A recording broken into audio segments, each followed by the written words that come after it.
trafic illicite de l'or en RDC, je l'ai dit en titre, un train des sanctions du Trésor américain vient de tomber. Ces sanctions concernent tous les acteurs impliqués dans ces activités illicites pour mettre fin au financement du terrorisme et des groupes armés. Ces sanctions touchent les trafiquants d'or à lingots, AGR, la plus grande raffinerie implantée en Ouganda, mais aussi un réseau de 8 entreprises dans le monde. Objectif du Trésor américain, c'est de couper le financement du terrorisme et des groupes armés qui sèment l'insécurité dans la partie est de la RDC.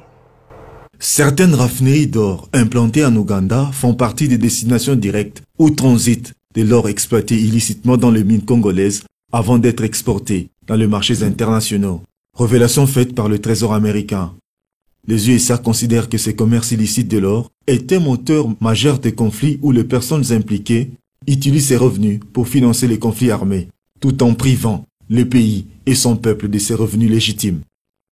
Il fallait frapper fort. Les personnes impliquées sont donc sanctionnées. Alain Gotz et l'African Gold Refinery, l'une des plus grandes raffineries d'Afrique installée en Ouganda, ainsi que 8 entreprises de son réseau, dont 4 basées en Belgique, 3 basées aux Émirats Arabes Unis et une enregistrée aux Seychelles, viennent d'être frappées par les sanctions du Trésor américain.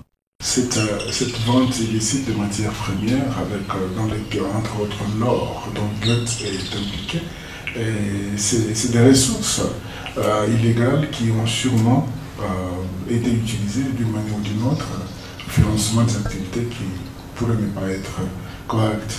Donc, le lien avec l'État islamique, il faut l'établir avec autant de renseignements d'informations supplémentaires. Parmi les sanctions, le gel des avoirs et l'interdiction formelle de commercer avec les citoyens et les banques américaines. Pour Brian Nelson, l'émissaire de Biden dans la lutte contre le blanchiment d'argent, en séjour en RDC, ces sanctions démontrent l'engagement des États-Unis aux côtés de la RDC à mettre fin au commerce illicite des minerais et à encourager la transparence dans le secteur minier pour couper les financements du terrorisme et des groupes armés en RDC, ce qui menace la stabilité de la région. Les efforts sont vraiment en bonne voie pour lutter contre la corruption et le gouvernement, le Trésor américain, essentiellement, travaillent en partenariat avec ces pays. L'annonce des sanctions permet en fait au gouvernement congolais, et déjà il y a un processus pour s'assurer que le gouvernement congolais de récupérer tous les actifs qui lui appartiennent.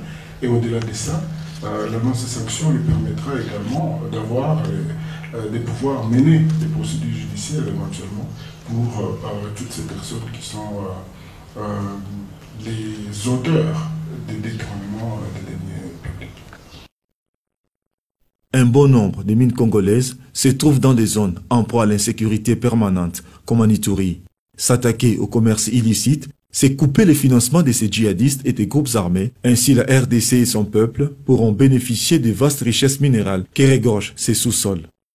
Le Trésor rappelle aux autorités congolaises le bien fondé de renforcer son cadre juridique de lutte contre le blanchiment d'argent et le financement du terrorisme, en vue de consolider le climat des affaires.